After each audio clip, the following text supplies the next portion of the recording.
வணக்கம் and welcome to the show மஞ்சள் வேல் மாலை. டெய்லி நம்மளோட ஷோல யூஸ்ஃபுல்லா, இன்ஃபர்மேட்டிவா, இன்ட்ரெஸ்டிங்கான நிறைய விஷயங்கள் பார்த்துட்டு வரோம். அந்த வகையில இன்னைக்கு என்னென்ன விஷயங்கள் பார்க்க போறோம் அப்படிங்கறத பாருங்க.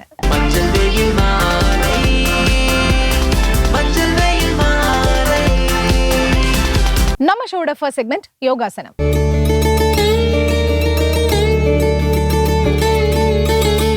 உடலையோ உள்ளத்தையோ உறுதியா வச்சுக்கிறதுக்கு யோகா அப்படிங்கிற விஷயம் ரொம்பவே அவசியமா தேவைப்படுது. சோ அப்படிப்பட்ட விஷயத்த இந்த செக்மெண்ட்ல எவ்வளவு ஈஸியா சொல்லி தராங்க, என்னென்ன பெனிஃபிட்ஸ்லாம் இருக்குன்னு சொல்றாங்கன்னு பார்க்கலாம். அனைவருக்கும் வணக்கம். இன்றைய யோகா பகுதியில் நம்ம பார்க்கக்கூடியது பிளாங்க் போஸ் அப்படின்ட்டு இங்கிலீஷ்ல சொல்றோம். சதுரங்க ஆசனா நம்ம சமஸ்கிருதத்துல சொல்றோம். அதுல சில வேறுபாடுகள் எப்படி பண்றதுன்னு பார்க்கலாம் வாங்க. பிளாங்க் போஸ்ல வேறுபாடுகள் பார்க்க போகிறோம். அதாவது வேரியேஷன்ஸ் பார்க்க போகிறோம். ரெண்டு விதம் இருக்குது. ரெண்டுமே பார்க்கலாம். அதாவது ஃபுல் பிளாங்க்னு சொல்கிறோம். அதுக்கப்புறமேட்டு எல்போ பிளாங்க். ரெண்டுத்துலையுமே ஒரு லெக் மட்டும் நம்ம ரைஸ் பண்ணி நம்ம பண்ண போகிறோம். எப்படி பண்ணுறது பார்க்கலாம் வாங்க. முதல்ல தண்டாசனா.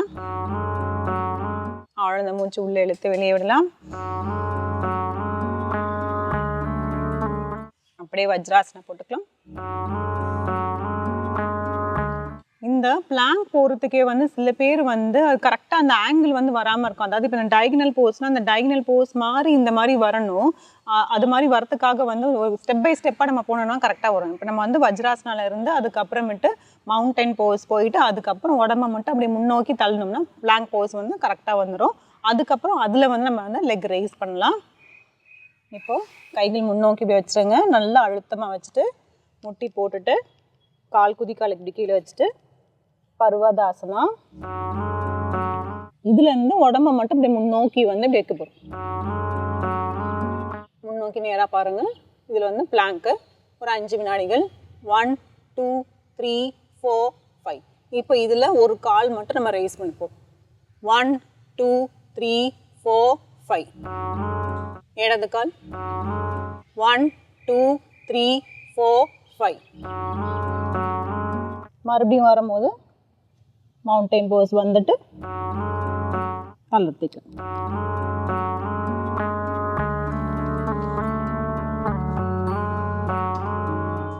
ஆழ்ந்த மூச்சு உள்ளே இழுத்து வெளியே விடலாம்.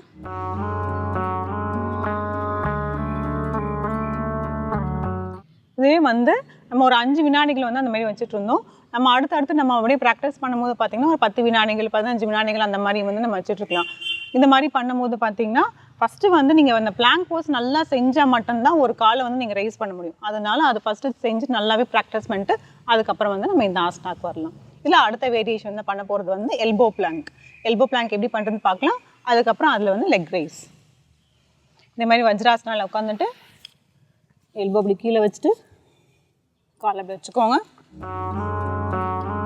நல்லா அழுத்தமாக இந்த எல்போ கீழே வச்சுட்டு குதிக்கால் நல்லா இப்படி வச்சுட்டு அதுக்கப்புறம் உங்கள் உடம்பு ஃபுல்லாக அந்த கிரவுண்டுக்கு பேரலாக இருக்கணும். இது எல்போ பிளாங்க். 1 2 3 4 5.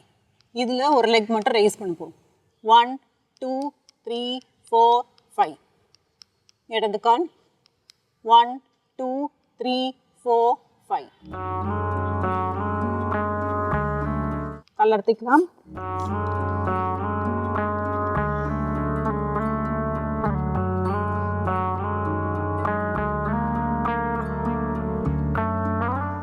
ஒரு ஆழ்ந்த மூச்சு உள்ள இழுத்து வெளியே விடலாம்.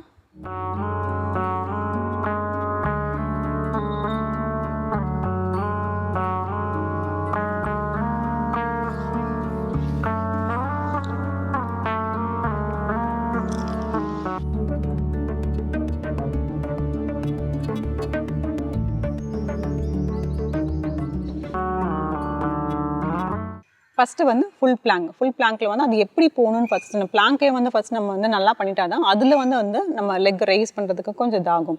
அதனால் அதை ஸ்டெப் பை ஸ்டெப்பாக அப்படியே செஞ்சுட்டே போயிட்டு வஜ்ராசனாலேருந்து அதுக்கப்புறமேட்டு பர்வதாசனம் அதுக்கப்புறம் உடம்பை மட்டும் கைகள் கால்கள் அப்படியே இருக்கும். உடம்பை மட்டும் முன்னோக்கி தள்ளும் போது உங்களுக்கு அந்த பொசிஷன் அந்த போஸ்டர் கரெக்டாக இருக்கும். அப்போ தான் உங்களுக்கு அந்த கை அந்த கரெக்டாக வைக்கிறதுனால என்ன ஆகும் பார்த்தீங்கன்னா உங்களோட ஷோல்டர் பெயினில் எதுவுமே வராது.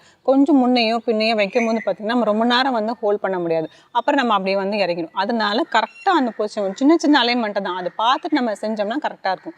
அந்த பிளாங்க் போஸ்லேயே கொஞ்சம் நேரம் ஹோல்ட் பண்ணிவிட்டு அதுக்கப்புறம் ஒரு லெக் மட்டும் பின்னோக்கி வந்து ரைஸ் பண்ணுங்கள். ஒரு 5 to 10 செகண்ட்ஸ் வந்து இருக்கலாம். அதே மாதிரி லெஃப்ட் லெக் 2 காலுமே மாற்றி மாற்றி வந்து அப்படியே செஞ்சுட்டே வரலாம். இதில் பிளாங்க் போஸ்லேயே வந்து நிறைய வேரியேஷன்ஸ் இருக்குது. இது நம்ம ஃபுல் பிளாங்க் பார்த்தோம். அதுக்கப்புறம் எல்போ பிளாங்க்கும் அதே மாதிரி தான். ஃபஸ்ட்டு அதை வந்து நல்லா கரெக்டாக செஞ்சுட்டு அதுக்கப்புறம் leg raise, right leg left leg raise பண்ணிட்டு பண்ணிக்கலாம்.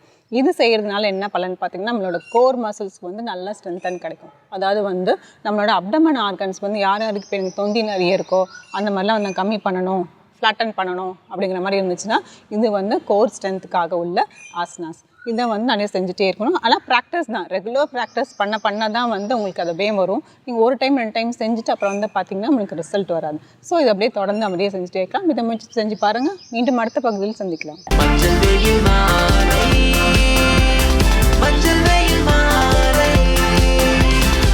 நம்ம ஷோட நெக்ஸ்ட் செக்மெண்ட் இங்கிலீஷ்ல பேசலாம். நம்மளாலே இவங்கள மாதிரி இங்கிலீஷ் பேச முடியாதா, நம்மளும் வந்து ரொம்ப ஃப்ளூயண்டா இங்கிலீஷ் பேச மாட்டோமா அப்படின்னு கனவுகளோட காத்துட்டு இருக்கவங்களுக்காக தான் இந்த செக்மெண்ட்.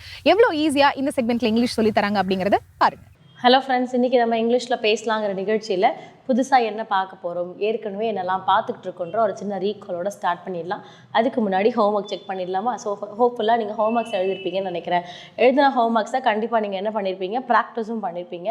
ப்ராக்டிஸ் இந்த சென்ஸ் பேசி பழகிருப்பீங்க இல்லையா? ஸோ எவ்வளோக்கு எவ்வளோ ரிட்டன் பண்ணுறீங்களோ அவ்வளோக்கு எவ்வளோ என்ன பண்ணுங்கள், பேசவும் செய்யுங்க. ஸ்பீக்கிங் அப்படிங்கிறது ரொம்ப முக்கியம். ஸோ ஸ்பீக்கிங் ஸ்கில்லுங்கிறது வந்து நம்ம பேசுகிறதுல தான். எல்லாருக்குமே இங்கிலீஷில் பேசணும்னு ரொம்ப ஆசையாக இருக்கும். ஸோ அதனால் நீங்கள் எழுதுகிற சென்டென்ஸை நீங்கள் பண்ணுங்கள். அதே சமயம் டெய்லி ஒரு 5 minutes ஆகுது என்ன பண்ணுங்க அப்படின்னா, இங்கிலீஷில் அதாவது இங்கிலீஷ் நியூஸ் பேப்பர்ஸோ இல்லை ஏதாவது ஒரு மேகசினோ இல்லை ஏதாவது ஒரு ஸ்டோரி புக்கு இல்லை குழந்தைங்களோட புக் எடுத்து வச்சு கூட ஒரு 5 minutes வந்து கண்டினியூஸாக ரீட் பண்ண பாருங்கள். ஃபாஸ்ட் லேர்னிங் அப்படிங்கிறத, ஃபாஸ்ட் ரீடிங் அப்படிங்கிறத கொண்டு வாங்க. ஸோ ஃபாஸ்ட் ரீடிங் நீங்கள் கொண்டு வந்தாலே அந்த வேர்ட்ஸோடைய ஸ்ட்ரக்ஸ் உங்களுக்கு இருக்காது. ஸோ அப்படியே ஃப்ளோஸாக கொண்டு போயிட்டே இருப்பீங்க நீங்கள். ஓகே, ஸோ அப்படி இருக்கும்போது நம்ம இன்றைக்கி என்ன கிளாஸில் என்ன பார்த்துட்ருக்கோம், என்ன பார்க்க போகிறோம், என்ன பார்த்துட்டு இருந்தோம் அப்படிங்கிறத பற்றியும் பார்த்துடலாம். ஸோ என்ன பார்த்துட்டு இருந்தோம், டென்சஸ், அதாவது காலங்கள்ன்ற விஷயத்தை பற்றி பார்த்துட்ருக்கோம் இல்லையா? ஸோ இந்த காலங்கள் அப்படிங்கிறது நமக்கு என்னெல்லாம் மீன் பண்ணுது, எவ்வளோ கைண்ட்ஸ் ஆஃப் டென்சஸ் மீன் பண்ணுது? எஸ், 12 kinds of tenses மீன் பண்ணுது இல்லையா? ஒவ்வொரு டென்ஸுமே என்ன பண்ணிட்டு இருக்காங்க, ஒவ்வொரு ரூலை கொடுத்துட்டு தான் இருக்காங்க நம்மக்கிட்ட. ஸோ அந்த ஒவ்வொரு ரூலுமே என்ன பண்ணுதுன்னா ஒவ்வொரு அர்த்தங்களை நமக்கு கொடுத்துட்ருக்கு. அந்த அர்த்தங்கள் அப்படிங்கும் போது நமக்கு எப்படி வந்து கரெக்டான ப்ரொவைடன்ஸ் இருக்குன்றதை பார்க்கணும். ஸோ அதன் அடிப்படையில் நம்ம என்ன ரூல் எழுதுகிறோமோ அந்த ரூலுக்கு ஏற்றாற்போல தான் நமக்கு யார் வந்திருக்கணும், வேர்ப் ஃபார்ம் அப்படிங்கிறது வந்திருக்கணும், வேர்ப்ஸ் அப்படிங்கிறது வரணும். ஸோ அந்த வேர்ப் ஃபார்ம் வரும்போது உங்களுக்கு அந்த ரூலோட சென்டென்ஸ் எழுதும்போது உங்களுக்கு அழகாக அமைஞ்சிடும் இல்லையா? ஸோ அது ஒன்று இருக்குது. அண்ட் அது மட்டும் இல்லாமல் உங்களுக்கு சப்ஜெக்ட் அப்படிங்கிறது, யார் எதை குறிக்கணும் அப்படிங்கிறது இருக்குது. ஸோ இந்த யார் எதை குறிக்கணுங்கிறத என்ன பண்ணலாம், நீங்கள் கரெக்டாக பர்ஃபெக்ஷனலாக சொல்லக்கூடியது தான் இல்லையா? அப்போ சப்ஜெக்ட் இருக்குது, அது ஃபாலோட் பை உங்களுக்கு ரூல் இருக்குது, அந்த ரூலை ஃபாலோ பண்ணி வேர்ப் ஃபார்ம்ஸ் இருக்குது. அந்த வேர்ப் ஃபார்ம்ஸ் வந்து நீங்கள் என்ன பண்ணலாம், அழகாக ஒரு சென்டென்ஸை நீங்கள் எழுதி கொண்டு வந்துடலாம் இல்லையா? ஸோ அப்படி இருக்கும்போது இன்றைக்கான ரூல் என்ன, இன்றைக்கான வேர்ப் ஃபார்ம் என்ன, எப்படி நம்ம சென்டென்ஸ் எழுதி சொல்லலாம் அப்படிங்கிறத பார்ப்போவாங்க. ஸோ நம்ம பார்த்துட்டு இருக்கிறது ஃபியூச்சர் பர்ஃபெக்ட் டென்ஸ்.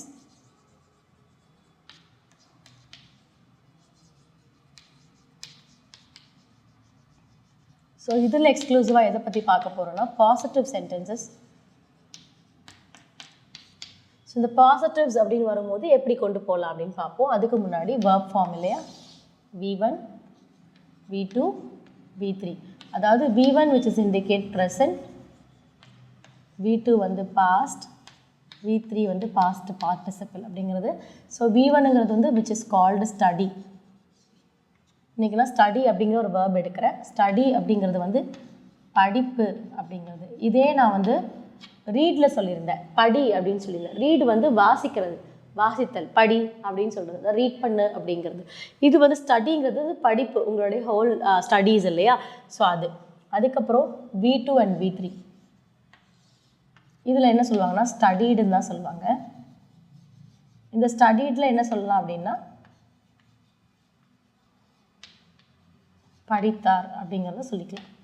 ஸோ படித்தேன், படித்தார் நீங்கள் சொல்லிக்கலாம். ஆனால் V2 and V3 வரும்போது இதே தான் வரும், ஸ்டடீடு தான் வரும். ஸோ அப்போ ரொம்ப சிம்பிளான ஒரு தான் ஸ்டடீடு அப்படிங்கிறது. இதை எப்படி சென்டென்ஸில் எழுதலான்னு பார்ப்போம். அதுக்கு முன்னாடி சப்ஜெக்ட்ஸ் என்னெல்லாம் இருக்குன்னு எழுதுவோம். அதாவது சப்ஜெக்ட்ஸில் ப்ரோனவுன்ஸ் என்னெல்லாம் இருக்குது அப்படின்னு பார்ப்போம். I, we, you,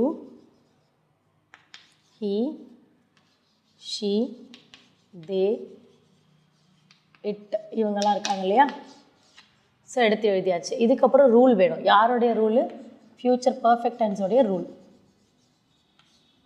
ப்ளஸ் என்ன ரூல் இருக்குது ஃப்யூச்சர் பர்ஃபெக்ட்டுக்கு? வில் ஹாவ் ப்ளஸ் டிபெண்ட்ஸ் என்னது? V3. V3 வந்து which is indicate past participle அப்படிங்கிறது தான். அப்போ சப்ஜெக்ட் கூட என்ன பண்ணுறாங்க? Will have V3. அப்போ ரூல் என்ன ஆயிடுச்சு? அழகாக ஃப்ரேம் ஆயிடுச்சு இல்லையா. ஸோ அப்போ என்ன பண்ணலாம்? இப்போ சென்டென்ஸ் எழுதலாம். Example, she will have V3 என்னது? studied. she will have studied. அவள் படித்திருப்பாள் எழுதியிருக்கலாம். இதை எப்படி எழுதலாம் அப்படின்னா, she will have studied hard. நான் ஃபில் பண்ணிட்டேன், ஒரு அட்ஜெக்டிவ் கொடுத்து ஃபில் பண்ணியிருக்கேன். அப்போ என்ன பண்ணியிருப்பா? அவள் கடினமாக படிச்சிருப்பா இல்லையா.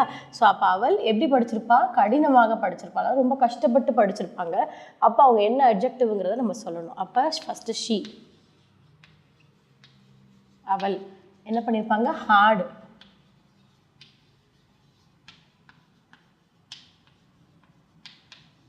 கஷ்டப்பட்டு என்ன பண்ணியிருப்பாங்க? Will have studied.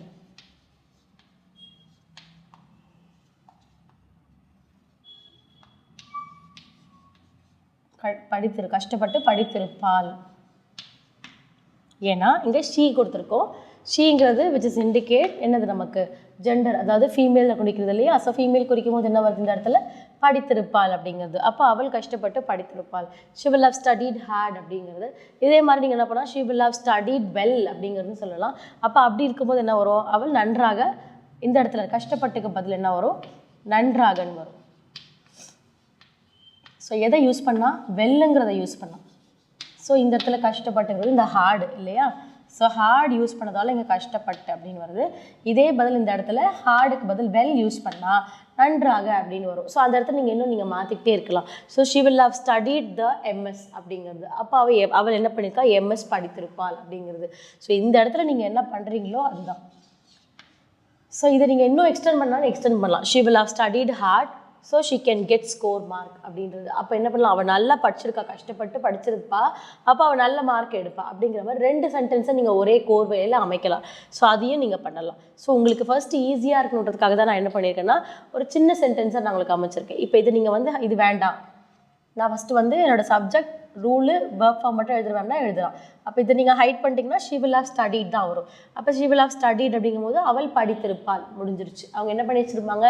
அவள் என்ன பண்ணிகிட்டு இருப்பா? அவள் படிச்சுட்டு இருப்பா அப்படிங்கிறது முடிஞ்சிருச்சு. ஓகே, இதை நீங்கள் என்ன பண்ணலாம்? ஷீங்கிறதுக்கு பதில் நீங்கள் நேம் சொல்லியும் மாற்றலாம். அப்போ நீங்கள் நேம் சொல்லும் போது உங்களுக்கு என்ன ஆகும்?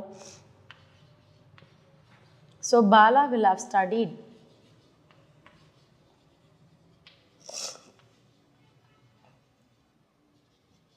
ஸோ பாலா will have studiedங்கும் போது இந்த இடத்துல பாலாங்கிறது விச் இஸ் ஆஃப் அ மென் இல்லையா. ஸோ அப்போ அதாவது பாலா படித்திருப்பான் அப்படிங்கிறது வந்துருச்சு. படித்திருப்பான் அப்படின்னு நம்ம சொல்லியாச்சு. ஏன்னா இங்கே பாலான்னு சொல்கிறதா? இல்லை மேம், எனக்கு வந்து நான் வந்து படித்திருப்பார்னு சொல்லக்கூடாதா? பான் தான் சொல்லணும்னா அப்படி கிடையாது. நீங்கள் இந்த இடத்துல படித்திருப்பார்னு நீங்கள் சொல்லிக்கலாம். ஏன்னா நமக்கு தெரியாது இல்லையா சின்னவங்களா பெரியவங்களான்னு. So you can call them with respect are in to be. நம்மளோட விஷ் கேத்தவங்க நம்ம என்ன பண்ணிக்கலாம்? மாற்றிக்கலாம் அப்படிங்கிறதா. அப்போ இந்த ஸ்டடி அப்படிங்கிறது வந்து ரீடுக்கும் ஸ்டடிக்கும் கன்ஃபியூஸ் பண்ணிக்காதீங்க. ரீடுங்கிறது வாசித்தல் திறன், ஸ்டடிங்கிறது உங்களோட படிப்பு திறன். ஸோ அது ரெண்டும் டிஃப்ரெண்ட் ஆகும். பட் ஆனால் கொஞ்சம் சிமிலர் மீனிங் தர மாதிரி இருக்கும். ஸோ இன்றைக்கான வேர்ப் ஃபார்ம் ஸ்டடி, ஸ்டடீட் அப்படிங்கிறத வச்சுட்டு இன்றைக்கான ரூல் வச்சுட்டு நீங்கள் ஹோம்ஒர்க் ஒரு 5 to 10 சென்டென்சஸ் ஹோம்ஒர்க் பண்ணுங்கள். நாளைக்கு ஹோம்ஒர்க் செக் பண்ணிவிட்டு ஒரு இன்ட்ரெஸ்டிங்கான சென்டென்ஸோட கிளாஸ் ஸ்டார்ட் பண்ணுங்கள். தேங்க்யூ.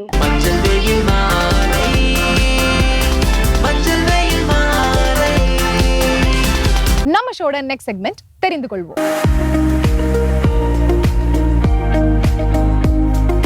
இந்த உலகத்துல எனக்கு எல்லா விஷயமும் தெரியும், எனக்கு தெரியாத எந்த விஷயமுமே இல்லை அப்படின்னு நம்ம யாராலையுமே சொல்லவே முடியாது. அந்த அளவுக்கு தெரிஞ்சுக்க வேண்டிய விஷயங்கள் நிறையவே இருக்கு. சோ இன்னைக்கு இந்த செக்மெண்ட்ல என்ன தெரிஞ்சுக்க போறோம் அப்படிங்கறத பாருங்க. வசன் டிவி ரசிகர்களுக்கு வணக்கம். இன்னைக்கு நம்மளுடைய தெரிந்து கொள்வோம் நிகழ்ச்சியிலும் தெரியாத பல விஷயங்களை தான் தெரிஞ்சுக்க போறோம். சீஸை செய்யும் போது அதனால நிறைய வேஸ்டேஜஸ் வந்திருக்கு. என்னடா இது என்ன பண்றது அப்படின்னு சொல்லி அந்த தண்ணியை தூர தூக்கி போட்டிருக்காங்க. ஆனா அப்படியே கொஞ்ச நாள் நடந்துட்டே இருந்திருக்கு. இது என்னையாது, சரி பேசாம இதை மாட்டு கொடுத்துருவோம் அப்படின்னு சொல்லி அந்த சீஸோடைய தண்ணி எல்லாத்தையும் வேஸ்டேஜ் எல்லாத்தையும் எடுத்து மாட்டு கொடுத்துட்டே இருந்திருக்காங்க. ஆனா நாளடைவில் அந்த மாடு பயங்கர மஸ்குலரா இருக்கு. இன்னும் இவ்வளோ ஸ்ட்ராங்கான மாடா இருக்கு, என்னப்பா ரீசன் அப்படின்னு கேட்டா கேட்டால் ஒன்றும் கிடையாது, அதுக்கு வெக்கப்புல் போட்டுட்டு இருந்தோம், அதுக்கப்புறமா இந்த சீஸில் இருக்கிற வேஸ்டேஜ் தண்ணி ஊற்றணும் அப்படின்னு சொன்னாங்க. இது நல்லா இருக்கேப்பா அப்படின்னு சொல்லி அந்த தண்ணி எடுத்து ரிசர்ச் பண்ணி கொஞ்சம் கொஞ்சமாக அதை ஃபைன் டியூன் பண்ணி தான் ஒரு பவுடரை கண்டுபிடிச்சாங்க. அது என்னது? It's a protein powder. இப்போ எல்லாருமே இந்த ஜிம்முக்கு போகிறாங்க இல்லையா, அவங்க எல்லாரும் வெறித்தனமாக சாப்பிடக்கூடிய ப்ரோட்டீன் பவுடர் செமையாக இருக்கு இல்லையா. ஆக்சிடென்டலாக ஒரு விஷயத்தை கண்டுபிடிச்சாங்க, ஆனால் சிறப்பாக ஒர்க் அவுட் இருக்கு இல்லையா. சயின்டிஸ்ட் ஒரு தவளையை வச்சு ஆராய்ச்சி பண்ணிட்டு இருந்திருக்காரு. என்னடா இது அப்படின்னு சொல்லி கொஞ்சம் ஆராய்ச்சி பண்ணிட்டு இருக்கும்போது அந்த தவளையோடைய கால் மட்டும் கொண்டு போய் ஒரு மெட்டலில் பட்டிருக்கு. உடனே அந்த கால் லைட்டாக துடிக்கிறத பார்த்துருக்காங்க. ஆஹா, செம்ம மேட்ரு, தவளையோட காலில் எலக்ட்ரிசிட்டி இருக்குது அப்படின்ற மாதிரி சொன்னாங்க. ஆனால் இன்னொருத்தர் தவளை காலில் எலக்ட்ரிசிட்டி இல்லை, அந்த மெட்டலில் தான் எலக்ட்ரிசிட்டி இருக்குது அப்படின்றத கண்டுபிடிச்சாரு. அவர் பேர் தான் வோல்டஸ். இவர் என்ன பண்ணியிருக்காரு, இது நிஜமாவே நான் ப்ரூவ் பண்ணுறேன் பாருங்க அப்படின்னு சொல்லி அந்த மெட்டலில் என்னென்ன விஷயங்கள்லாம் பண்ண முடியுமோ அது எல்லாத்தையும் பண்ணி ஒரு எலக்ட்ரிசிட்டி ப்ரொவைட் பண்ணும் இது அப்படின்றத கண்டுபிடிச்சாங்க. அதுதான் நாளடைவில் இப்போ பேட்டரியாக நம்ம பயன்படுத்திக்கிட்டு இருக்கோம். யூஸ்வலாக லித்தியம் பேட்டரியாக நம்ம இப்போ யூஸ் பண்ணிக்கிட்டு இருக்கோம். ஆனால் இதுக்கு முன்னாடி வேறு ஃபார்ம்ஸ் ஆஃப் பேட்டரி இருந்துச்சு. அதெல்லாம் நம்ம கன்வீனியன்ட்டுக்கு ஏற்ற மாதிரி வேணுன்றதுனால நாளடைவில் பண்ணி ரிசர்ச் பண்ணி அதை உருவாக்கி நம்மளுடைய தேவைகளுக்கு இப்போ தேவையான அளவுக்கான பேட்டரிஸாக பயன்படுத்திக்கிட்டு இருக்கோம். பார்த்தீங்களா, இதுவும் ஆக்சிடென்ட்டில் உருவானது தான். கூகுளில் போய் நீங்கள் என்ன சர்ச் பண்ணாலும் சரி, உடனே அடுத்த நிமிஷம் உங்களுக்கு அது ஃபீடில் வர ஆரம்பிச்சிடும். என்னடா அது, இப்போ தானே சர்ச் பண்ணோம். சரி, இதை விட அல்டிமேட்டாக நம்ம பேசினாலே போதும், அடுத்த நிமிஷம் வந்துடும். இப்போ எனக்கு ஷூ வேணும், நான் ஒரு ஷூ வாங்க போகணும்னு ஆசைப்பட்றேன், அது ஒரு 500 ரூபாய்க்குள்ளே வேணும் அப்படிலாம் நம்ம சொல்லிட்டு இருந்தோம்னு வச்சுக்கோங்க. ஏற்றியாது சடனாக நம்ம ஸ்க்ரால் பண்ணிட்டே இருக்கும்போது நம்மளுடைய ஃபீல்டில் 499க்கு ஒரு ஷூ ஆஃபர் அப்படிலாம் காட்டுவாங்க. இதுக்கு என்ன ரீசன்றது உங்கள் எல்லாருக்கும் தெரிஞ்சிருக்கும். ஆனாலும் நம்ம வந்து ரொம்ப சேஃபாக இருக்க வேண்டிய ஒரு நிலையில் இருக்கும். எல்லாருமே வாட்ச் பண்ணிக்கிட்டே இருக்காங்க. ஸோ இப்போ நம்ம கூகுள்லேயே கடை எல்லாத்தையும் சீக்கிரமாக சர்ச் பண்ணிடுறோம் இல்லையா. அப்படி நம்ம சர்ச் பண்ணுறது ரொம்ப ஈஸி. சில டைம் வந்து நெட்வொர்க் கிடைக்கல அப்படின்னு சொல்லி ஃபோனெல்லாம் தட்டுவாங்க, அவ்வளோ கோவம் வரும். ஆனால் ஒரு தடவை நீங்கள் கூகுளில் சர்ச் பண்ணுறதுக்கு 10 வாட்ஸ் பல்பை 10 செகண்ட் எரிய வைக்கிற அளவுக்கு எலக்ட்ரிசிட்டி தேவைப்படுதான். அப்போனா நீங்கள் ஒரு நாளைக்கு என்னென்ன எவ்வளோ தடவை சர்ச் பண்ணுறீங்க, அப்போது அது எவ்வளோ பல்ப் எரிய வைக்கும். கிட்டத்தட்ட ஒருத்தங்க ஒரு நாளைக்கு சர்ச் பண்ணுறதை மட்டுமே வச்சு ஒரு வீட்டுக்கே எலக்ட்ரிசிட்டி கொடுக்கலாம்ப்பா, அந்தளவுக்கு எலக்ட்ரிசிட்டி இருக்குதே. அடுத்த ஒரு பெரிய கொடுமை இந்த சாட் ஜிபிடி அப்படின்றது தான். எதை கேட்டாலும் இந்த சாட் ஜிபிடி படப்படன்னு ப்ராம்ப்ட் அடித்து தள்ளுது. ரொம்ப பெருமையாக இருக்குது. ஆனால் இது ஒன்றும் சாதாரணமாக நடக்கல. இது ஒரு 10 வாட்ஸ் பல்பை 30 செகண்ட் அளவுக்கு எரிய வச்சா எந்த அளவுக்கு எலக்ட்ரிசிட்டி தேவைப்படுமோ அது ஒவ்வொரு ப்ராம்ப்ட்டுக்கும் அந்த அளவுக்கு எலக்ட்ரிசிட்டி தேவைப்படுதான். பார்த்துக்கோங்க, எலக்ட்ரிசிட்டி நம்ம நாட்டுக்கு எவ்வளோ முக்கியம், சாரி உலகத்துக்கே முக்கியம். ரஷ்யாவில் ஆண்களோட பெண்கள் 1 கோடி அதிகமாக இருக்காங்களாம். எவ்வளோ? 1 கோடி. நீ பார்த்த ஆமாப்பு அப்படின்ற மாதிரி 1 கோடி அதிகமாக இருக்காங்களாம். சரி, இதுக்கு என்ன காரணமாக இருக்கும்? பெண்கள் மட்டுமே தான் அந்த இடத்துல பிறந்துக்கிட்டே இருந்தாங்களாப்பா ரஷ்யாவில் அப்படின்ற மாதிரி நீங்கள் யோசிக்கலாம். ஆனால் நம்ம இப்போ வந்து ஒரு 80 வருஷத்துக்கு முன்னாடி போக வேண்டிய ஒரு கட்டாயம் இருக்குது. செகண்ட் வேர்ல்டு வார் வந்துச்சு இல்லையா, அந்த வேர்ல்டு வார் அப்போது ரஷ்யாவில் நிறைய ஆண்கள் தான் போயிருக்காங்க சோல்ஜர்ஸாக. அவங்க எல்லாரும் இறந்துட்டதுனால, நிறைய பேர் இறந்துட்டதுனால தான் இந்த மாதிரியான ஒரு நிலைமை ரஷ்யாவுக்கு வந்திருக்கு அப்படின்ற மாதிரி சொல்கிறாங்க. ஸோ அதனால் ஜனத்தொகையை கணக்கெடுப்பு பார்க்கும்போது 1 கோடி பெண்கள் ஆண்களை விட அதிகமாக இருக்காங்க அப்படின்னு சொல்கிறாங்க. ஆனால் மொத்த பாப்புலேஷனே 14 கோடி தான் ரஷ்யாவில் இருக்காங்க. அப்போ பார்த்துக்கங்க, உடலை விட்டு உயிர் பிரிஞ்ச உடனே அந்த உடல் ஆட்டோமேட்டிக்காக கல்லு மாதிரி ஏறும். அதனால தான் பயங்கரமான வெயிட்ல இருக்குது அப்படின்ற மாதிரிலாம் சொல்லுவாங்க. ஸோ எப்போவுமே ஒரு டிஃபென்ஸ் மெக்கானிசமாக நம்ம பாடி யூஸ் ஆகுறதுனால அந்த கால்சியம், எப்போவுமே கால்சியம் அப்படின்றது நம்ம போனுக்கு ரொம்ப முக்கியம் அப்படின்னு சொல்லுவாங்க.